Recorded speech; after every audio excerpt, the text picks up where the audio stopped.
I would like to invite Joe Rehak up to the stage, please. Joe? Hey! Joe has some comedy for us. In a minute, okay. Okay. Joe!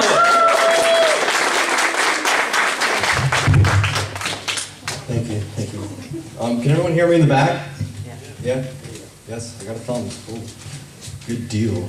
All right, so I'm at the gym a few months back, working on my fitness. He's my witness. And I don't know what it is that is so liberating to men that are between ages like 55 and like 1,000, like wizard old, like Gandalf kicking down Bilbo Baggins, just like kicking down Bilbo's door, like that are so old that the need to be naked around younger men, that phenomenon just exists in the world. And I'm at Gold's Gym, and I go to I picked the bottom, drew the short straw. I have a bottom locker, and so this old man comes out of the sauna and just shorts right off, and then just stood there with that. He has a sleeveless shirt, fingerless gloves. And he's just standing there, just panting. He just got out of a sauna, and I go to reach, and then he just wants to talk, and I just got a glimpse of whatever that thing that hangs from below a turkey's neck is. I looked it up on Wikipedia. It's called a wattle. A wattle. So whenever you're like, hey, what's that one thing called? On a turkey? It's a wattle. And now I already committed, and he wants to talk, and he's cross-eyed, because the TV's on. You know what Obama should do? And so now I'm just doing calf stretches, just having to play off I wanted to not be near him. I'm I don't know, maybe Obama should make a mandate that says that predators aren't allowed within 500 yards of any gym. Maybe he should remind us in the State of the Union address that grown men can't make eye contact when neither are wearing pants. It would benefit everyone. And so, I don't even know what he said. And then he did his thing, I don't even know what. And he had a protein shake. Well, I don't know why, because natural selection was against him at that point, at that age. And so he has it, and he drops it, right? And he turns around in a sumo wrestler stance, and he picked it up, and I looked right into it.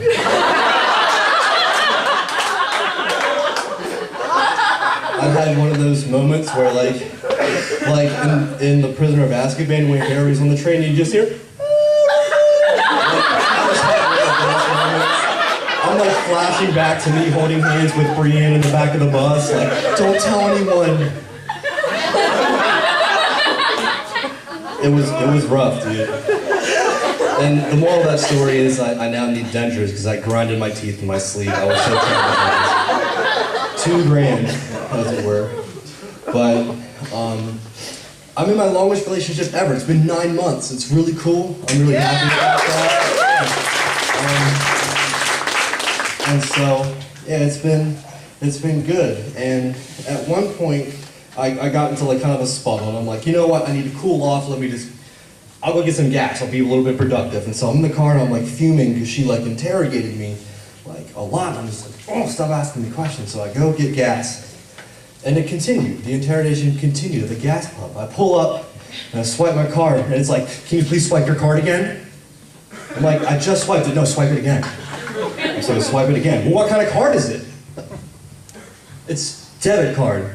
There's debit. Well, where is it from? What, are you gonna come to my zip code area and hang out with me? Well, are you getting a car wash today? What, are you judging me at this point? Does my car need to be washed? Do you have cameras looking at me? My terrible '08 Dodge Caliber. And then, of course, it got really mad at me. I can't even deal with this right now. Please see the attendant. You were supposed to prepay inside. You never listen to me. And then, I go in and it's I'm sorry. Did you want a receipt? I had an epiphany I was one of those kids. I had the status symbol of having an above ground pool growing up. It was fantastic. But we also had 19 pool noodles for some reason. Like no one ever had one or two. They had like this like a little jamboree of, But I realized like someone had to pitch that idea in like a corporate setting, like to get that on the market. Someone had to like really sit down. And it was probably two like really like profound, like intelligent marketing guys. Like, hey Bob, remember last week when you said that you wanted to be able to pretend like you're an elephant, and shoot water out of your trunk, but you also wanted to be you also wanted to be a submarine, and then you wanted to use it to try to breathe underwater, but then choke really badly. And it's just like, yeah, I do remember that. All right, Bob, Bob, what if I told you I had a product, Bob, that could do all of that? And it would float, but not float very well. And someone's gonna chew on the ends of it. But you don't know who. You will never know who chews on it. Right? But it was you. It was always you, girl. You were always the one that chewed on it, on the ends of it. No one knew. No one knew. That used to drive me so mad.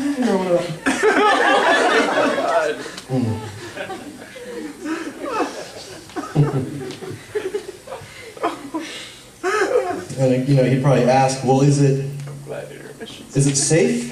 No, Bob, it's made of styrofoam. It's really bad for the environment, the dyes are gonna leak. It's just not gonna be a good time. Well, it doesn't hurt anyone, right? It's not gonna hurt anyone. Bob, imagine being stung by a 5-banded typhoid wasp. In a very small setting, too, Bob. It's going to be a really intense feeling. And the person who hits you with it is always going to say, it didn't even hurt that bad! And they're just not going to take responsibility for it. It's going to be like, So don't do that in the pool, because you're just going to lose friends. That's the story. So I have some impressions. So this is a spice traveler from China traveling through Jerusalem while Jesus is being crucified and has no idea what's going on. Right? This is the spice traveler from China traveling through Bethlehem while Jesus is being crucified and has no idea what's going on. Because I have no idea what's going on right now. This next impression is the spice traveler from China, traveling through Jerusalem while Jesus is being crucified, and has no idea what's going on, but is empathetic. Oh! Oh, what did he do? Are those nails? Oh! What? Oh!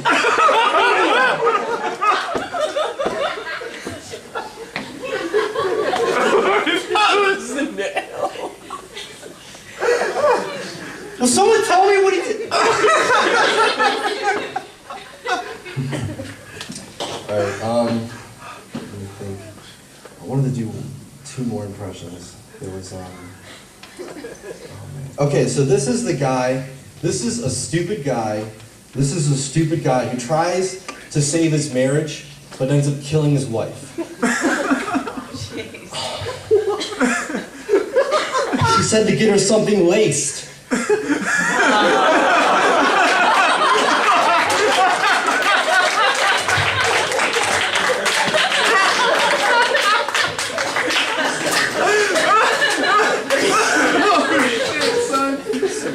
Explain that to me.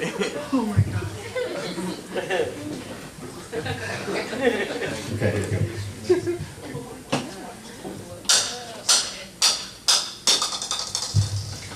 That was the opening pitch of the World Series thrown by Stephen Hawking.